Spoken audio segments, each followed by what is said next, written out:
Last week, Ohio and our nation lost a champion for civil rights, Miss Elsie Young of Highland County, a conservative rural county in southwest Ohio.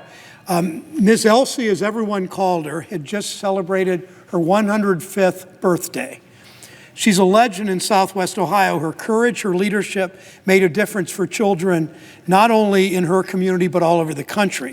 In 1954, after the Supreme Court issued its landmark Brown v. Board of Education decision and ordered an end to segregation in American schools, the two all-white primary schools in Hillsboro, again, a small town, Highland County, southwest of Columbus, they refused to integrate.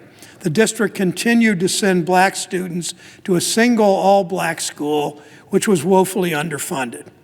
I remember the stories my mother would tell me of growing up in Mansfield, Georgia. She said she knew, and she told me when busing became such a controversy in the 1960s and 70s, she told me that she knew all about busing. In the South, when she grew up in the 20s and 30s, they would bus black students past the newer, better-kept white schools to the segregated black schools that were falling apart. No criticism of quote-unquote forced busing in those days. That was essentially what was going on in Hillsboro, Ohio, and Elsie Young wouldn't stand for it. She and a group of mothers, this is in the 1950s, took matters into their own hands. They became the Marching Mothers of Hillsboro. Every single day for 2 long years, they marched for miles to the town's all-white primary school. Every day they were sent home. They carried on. Eventually the community and the state and the country noticed. They joined with the NAACP to file a lawsuit against the Hillsboro Board of Education, made it all the way to the Supreme Court, and they won.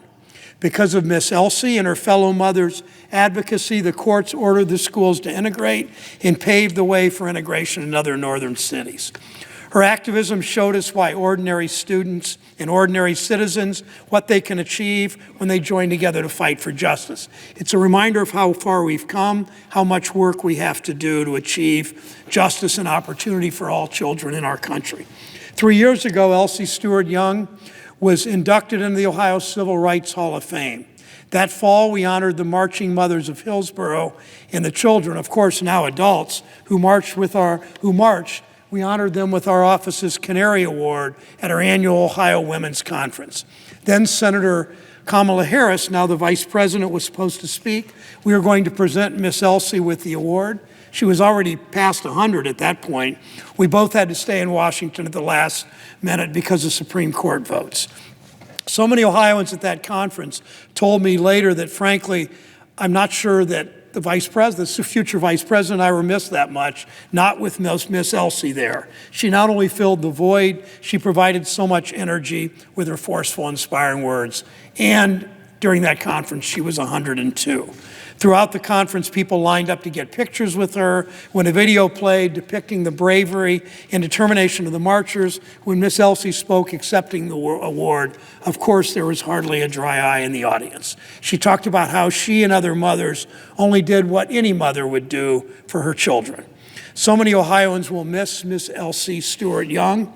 Our thoughts are with her 3 surviving daughters, her 2 surviving sons, and get this, her 36 grandchildren. We know her legacy lives on through her success, through her victories, through her fight for justice, through her families, through the future generations of young people that she inspired to stand against justice. I ask my colleagues to join me in honoring Miss Elsie Young, Ohioan mother, determined champion for civil rights.